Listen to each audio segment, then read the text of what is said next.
हमें best international practices को study करना होगा, जांच अधिकारियों की कैपेसिटी बिल्डिंग पर फोकस करना होगा। और आपके बीच मैं एक बात फिर स्पष्ट करना चाहता हूं, आज देश में करप्शन के खिलाफ कार्रवाई करने के लिए राजनीति की इच्छा शक्ति में कोई कमी नहीं है।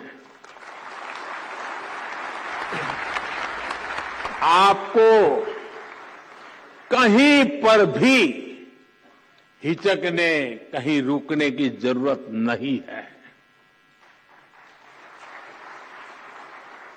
मैं जानता हूं जिनके खिलाफ एक्शन ले रहे हैं वो बहुत ताकतवर लोग हैं, बरसों बरस तक वो सरकार का, सिस्टम का हिस्सा रहे हैं। संभव है कई जगह किसी राज्य में आज भी विकसित सत्ता का हिस्सा हो, बरसों बरस तक उन्होंने भी एक इकोसिस्टम बनाया है। इकोसिस्टम अक्सर उनके काले कारनामों को कवर देने के लिए, आप जैसी संस्थाओं की छवि बिगाड़ने के लिए एक्टिव हो जाता है। एजेंसी पर ही हमला बोल दो, ये लोग आपका ध्यान भटकाते रहेंगे, लेकिन आपको अपने काम पर फोकस रखना है। कोई भी भ्रष्टाचारी बचना नहीं चाहिए। हमारी कोशिशों में कोई भी डील नहीं आनी चाहिए। ये देश की इच्छा है, ये देशवासियों की इच्छा है। और मैं आपको भरोसा दिलाता हूं, देश आपके साथ है, कानून आपके साथ है, देश का संविधान आपके साथ है। साथियों, बेहतर परिणामों के लिए अलग अलग एजेंसियों के साइलोज को भी खत्म करना बहुत आवश्यक है। ज्वाइंट और मल्टी डिसिप्लिनरी इन्वेस्टिगेशन आपसी विश्वास के माहौल में ही संभव होगा।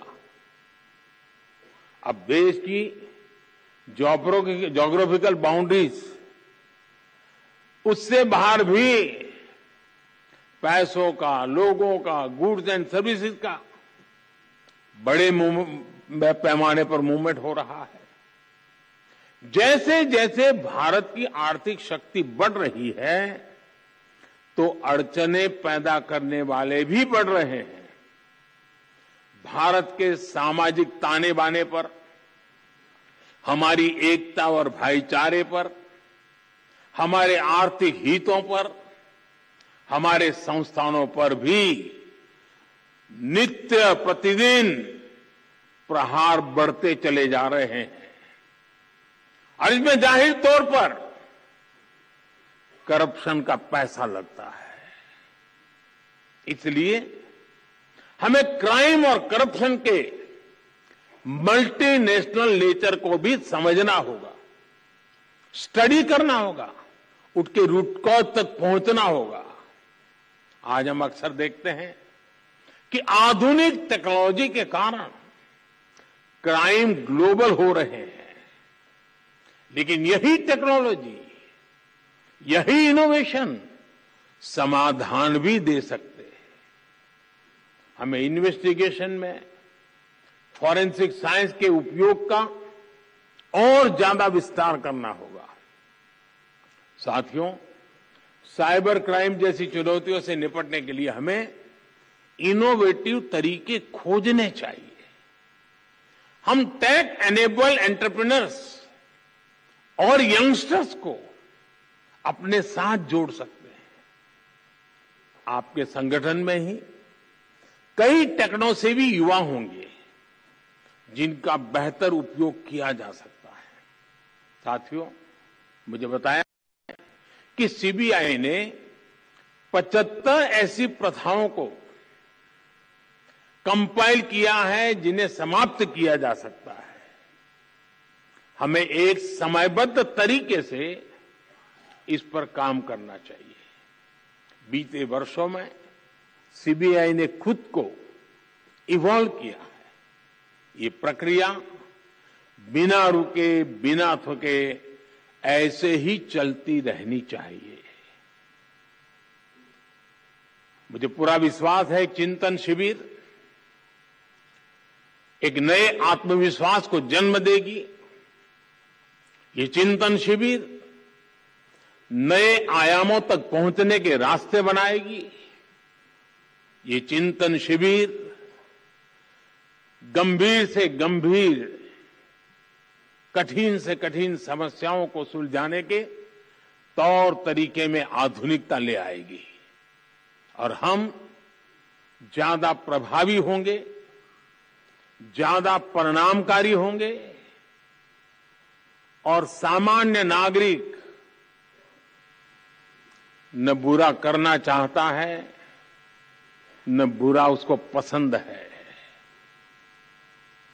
हम उसके भरोसे आगे बढ़ना चाहते हैं जिसके दिल में सच्चाई जिंदा है। और वो संख्या कोटि कोटि जनों की है, कोटि कोटि जनों की है। इतना बड़ा सामर्थ्य हमारे साथ खड़ा है, तो हमारे विश्वास में कहीं कमी की गुंजाइश नहीं है। साथियों, इस हीरक महोत्सव के महत्वपूर्ण अवसर पर मैं आपको अनेक अनेक शुभकामनाएं देता हूं। आप अपने लिए 15 साल में क्या करेंगे और अपने माध्यम से 2047 तक क्या अचीव करेंगे, ये 2 लक्ष्य तय कर करके आगे बढ़ना चाहिए। 15 साल इसलिए कि जब आप 75 के होंगे तब आप कितने सामर्थ्यवान, समर्पित, संकल्पवान होंगे। और जब देश 2047 में शताब्दी मनाता होगा तब इस देश की आशा अपेक्षाओं के अनुरूप आप किस ऊंचाई पर पहुंचे होंगे, वो दिन देश देखना चाहता है। मेरी आपको बहुत शुभकामनाएं, बहुत बहुत धन्यवाद।